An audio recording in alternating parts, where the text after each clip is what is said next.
What exactly does the federal government do? They handle all matters of national and international concern, like national defense, foreign affairs and trade, currency, fisheries and oceans, and citizenship and immigration.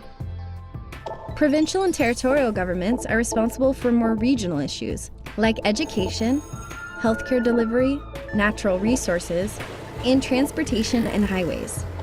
Local and municipal governments represent the interests of cities, towns, and villages, and they're responsible for local matters such as waste removal, water and sewage, libraries, and parks and recreation.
The House of Commons chamber, at the west end of the centre block, is decorated in green in the tradition of the British House of Commons.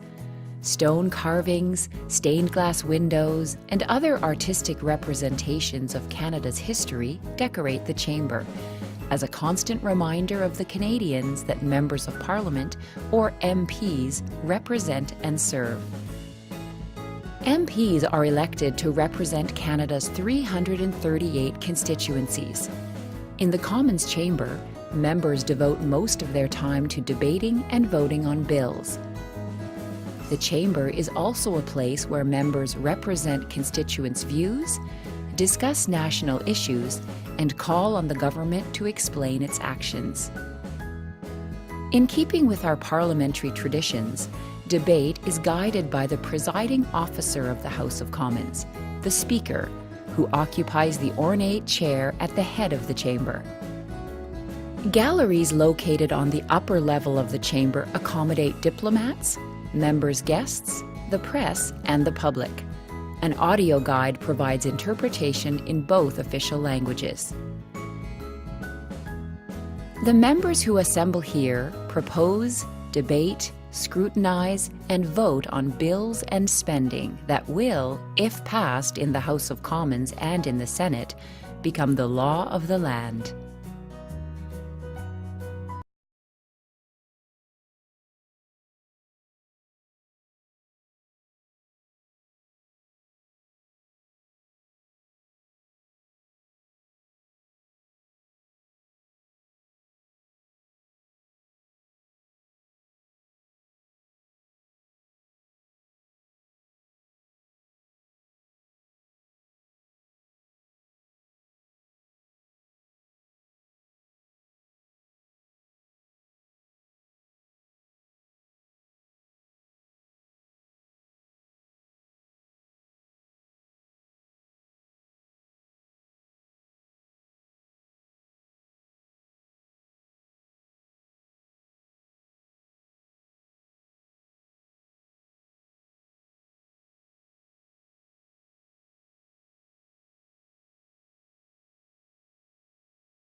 In the Senate chamber, at the east end of the center block, red carpeting and upholstery and a ceiling of gold leaf decorate the place where our head of state meets Parliament.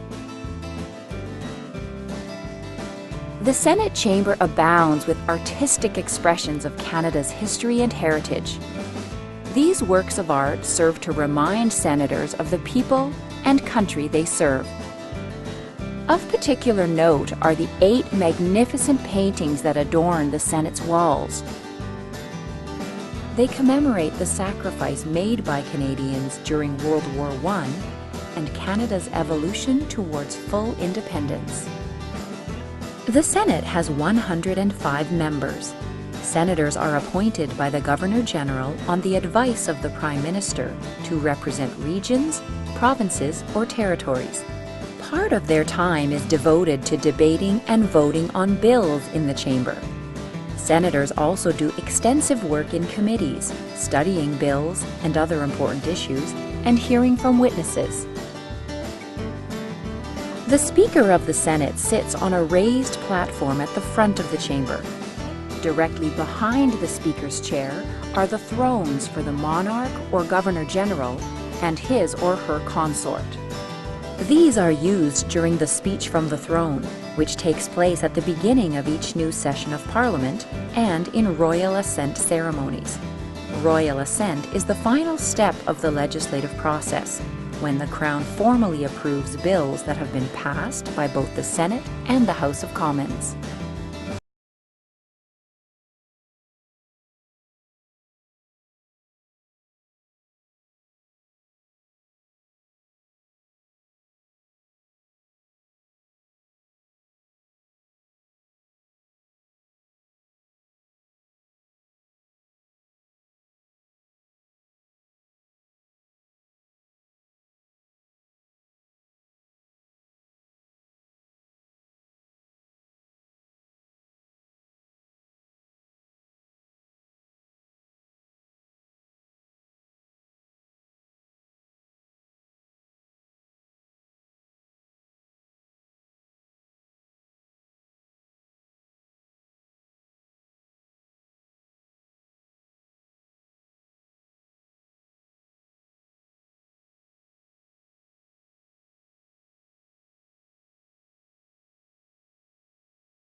South Koreans hold their breath, watching as a top court decides whether to impeach President Park Geun-hye. On the streets above, emotions boil over. God bless the Republic of Korea! The fears and frustrations of the president's supporters on display. 언론에서 잘 부탁드립니다. We need her to save us from the communists, says Jang Hwa-young. Like most here, he sees Park and her conservatives as a bulwark against North Korea and its weapons.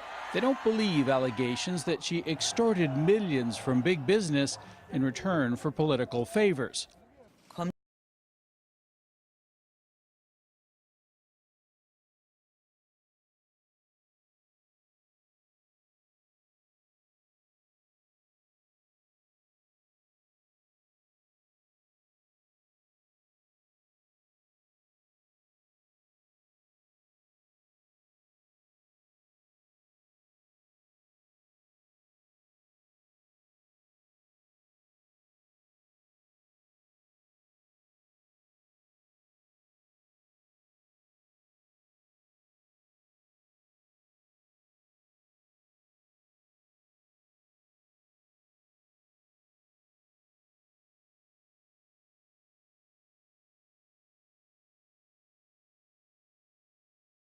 Is in crisis. Many are calling for the Prime Minister to step down, and now he's seeking to forestall a no-confidence vote against him by suspending Parliament until late January.